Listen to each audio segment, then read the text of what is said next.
Welcome to shops of blessing. దేవుని కృపలో భద్రపరచబడి నూతన దినములో ప్రవేశించాం. ఈనాటి దేవుని వాగ్దానం. యెహోవా కన్నులు ప్రతి స్థలము మీద ఉండును. The eyes of the Lord are everywhere. సామెతల గ్రంథం 15వ అధ్యాయం 3వ వచనం. Praise God. ఈ నూతన దినములు దేవుడు మీ కొరకు సిద్ధపరిచిన ప్రతి దీవెన ఆకాశపు వాకిళ్ళు విప్పి మీ మీద కృమ్మరించునుగాక. మరి ఒక నూతన దినాన్ని ఆరంభిస్తున్న నేపథ్యములో ప్రేమ కలిగిన వాగ్దానము ద్వారా దేవుడు మనల్ని దర్శిస్తూ ఉన్నాడు. శూన్యము నుండి సమస్తమును మాట మాత్రము చేత సృష్టించిన గొప్ప దేవుడు ఆయన కనుదృష్టి ప్రతి స్థలము మీద ఆయన ఉంచుతాడు.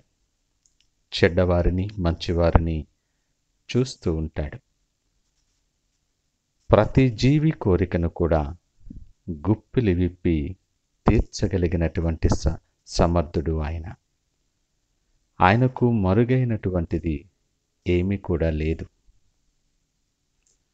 ప్రతి పరిస్థితికి చాలిన దేవుడు కూడా ఆయన కృప కలిగిన వాడు, విడువని ఎడబాయని గొప్ప దేవుడు ఆయన. చాలాసార్లు అనేక సందర్భాలలో మనము ఒంటరిగా ఉన్నప్పుడు లేదా దెబ్బ మీద దెబ్బ తగిలి అనేక నిందలు అవమానాల చేత చుట్టబడినప్పుడు, శ్రమలతో విసిగిపోయినప్పుడు, తట్టుకోలేనంత బాధ కలిగినప్పుడు చాలా ఒంటరిగా ఉన్నామనిపిస్తుంది. ఎవరు మన దగ్గర లేరు, నేనెవరికి అక్కర్లేదన్న భావన ఎంతో మనలను కృంగదీస్తుంది. ఎవరు నన్ను పట్టించుకోవట్లేదు, నేనెందుకు పనికిరానేమో అన్న నిస్పృహలో మనము కృంగిపోతూ దినాలు వెళ్లదీస్తున్న నేపథ్యాలు ఉండొచ్చు. మనము ఎదుర్కొంటున్న పరిస్థితుల నేపథ్యంలోనూ, మన చుట్టూ ఉన్న అనేక ఇరుకులు ఇబ్బందుల నేపథ్యంలోనూ ఇలాంటి భావన మన మనస్సులో బలంగా ఉంటుంది. వాస్తవం ఏమంటే, నీ ప్రతి పరిస్థితి ఎరిగిన దేవుడు ఆయన. లేఖనం అంటుంది కదా, నరుని మార్గములు యెహోవా ఎరుగును, ఆయన నడతలన్నీ కూడా ఆయన గుర్తించేవాడు. నిన్ను తన అరచేతులతో చెక్కిన దేవుడు, నీవేంటో నీ ఆలోచనలేంటో ఆయనకి తెలియవా? నీ ఆలోచన నీ మనస్సుకు రాకముందే, మాట నీ నాలుకకు రాకముందే ఆయన ఎరిగే దేవుడు. ఆయనని ఏమార్చలేవు. ఈ సత్యాన్ని మనము గమనించుకోవలసిన వారముగా ఉన్నాం. ఆయనకు తెలియకుండా, ఆయన అనుమతి లేకుండా మన జీవితంలో ఏది ఎప్పుడు జరగదు. నీ జీవితంలో ప్రతి పరిస్థితి కూడా ఆయన కనుదృష్టి నుండి తప్పించుకోలేదు. నీ ప్రార్థన, నీ విశ్వాసం, నీ సహవాస జీవితం, దేవుని పట్ల నువ్వు భయభక్తులు కలిగే విషయాల్లో ఇవన్నీ కూడా ఏది ఆయన కనుదృష్టి నుండి తప్పిపోదు. నీవు యథార్థంగా ఉండాలని ఆయన ఆశపడి ఇష్టపడుతున్న దేవుడు. చాలాసార్లు దేవుడు చూడడులే అని నీ ఇష్టానుసారంగా మనసుకు నచ్చినట్లు ప్రవర్తిస్తూ ఉంటాం. అలాగూ కాక యథార్థంగా జీవించాలని దేవుడు మాట్లాడుతూ ఉన్నాడు. ఆయన కన్నులు ప్రతి స్థలము మీద ఉంటాయి.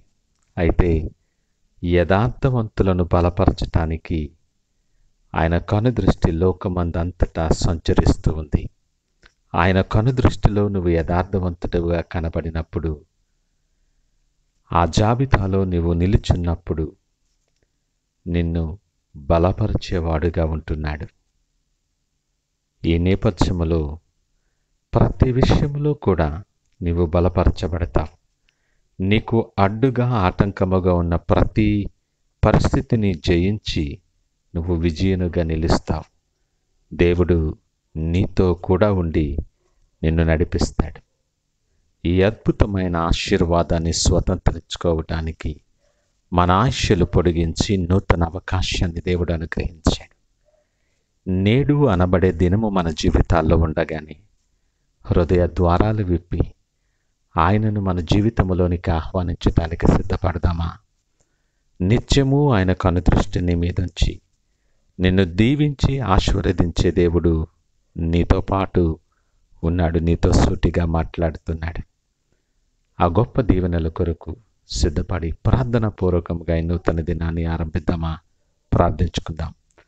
మహోన్నతుడా, నమ్మకమైన మా యేసయ్య, స్తోత్రాలు, వందనాలు. ఈ ఉదయకాల సమయం మాతో మీరు మాట్లాడుతున్న విధానము చొప్పున మీకు వందనాలు. అవును ప్రభువా, నీకు వేరుగా ఉండి మేమేమీ చేయలేం. నీ అనుమతి లేకుండా, మీకు తెలియకుండా మా జీవితంలో ఏమీ జరగదు. నీ కన్నులు ప్రతి స్థలము మీద ఉన్నాయని లేఖనం మాట్లాడుతుంది. నాయన, నీ కన్ను దృష్టి మా మీద ఉంచి నీ దృష్టిలో మేము యథార్థవంతులుగా జీవించటానికి సహాయము దయచేసి, ఎదుగో మా చెయ్యి నీ చేతులకు అప్పగిస్తూ ఉంటుండగా మీరు సిద్ధపరిచిన దీవెనకరమైన మార్గాల్లో మేము నడుస్తూ నీ కొరకు యోగ్యమైన పాత్రలుగా మమ్మల్ని స్థిరపరిచి ఆశీర్వదించమని, మీరే మహిమ ఘనత ప్రభావాలు పొందమని యేసు నామమున అడుగుచున్నాము తండ్రి. ఆమేన్. God bless you.